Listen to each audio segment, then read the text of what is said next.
Au droit, au désespoir. Que nenni! Honte à vous qui osez associer le droit au désespoir. Croire que le droit n'est qu'une profonde détresse, qu'une perte de toute espérance. Ce n'est pas concevable. Voyons plutôt le bon côté du droit. Et oui, le droit a des bons côtés. Moi aussi j'étais sceptique, mais j'ai bien vu la magie du droit. J'ai même retrouvé cet émerveillement que j'avais quand j'étais enfant.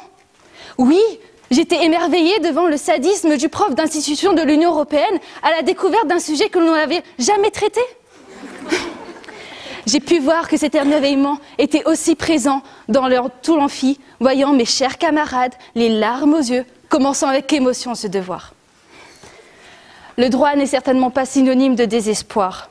Les vrais le savent. Travailler dans le stress est stimulant. Et entre nous, qui n'aime pas bosser jusqu'à 2 h du matin pour se prendre un 5 en TD?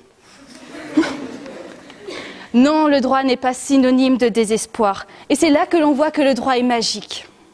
Lors d'un procès, on sait très bien que la partie gagnante sera celle qui aura le plus d'arguments, bien sûr.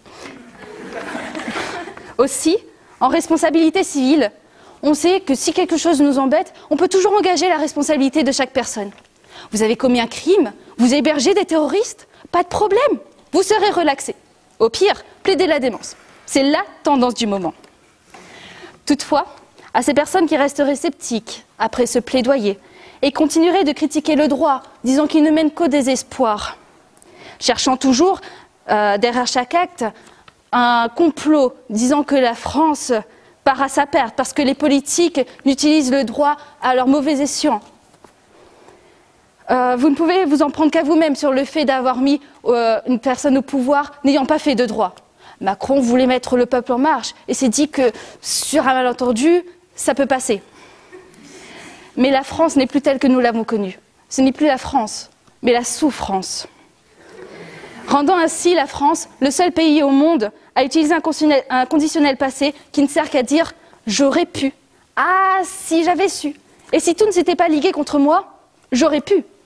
Ce à quoi les puristes répondent « vous le pûtes ».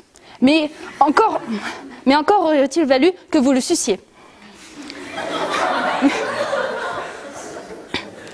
Mais il est temps d'en finir avec ce passéisme et de penser que le droit est synonyme de désespoir. Cessons avec ce pessimisme, car sachez que le pessimisme est un signe d'impuissance. Nous sommes juristes et orateurs. Bertrand Perrier disait « la parole est un sport de combat » et le droit notre seule arme.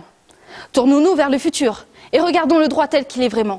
Non pas du désespoir, mais un signe d'espoir. Et en vous, les juristes de demain. Je vous remercie.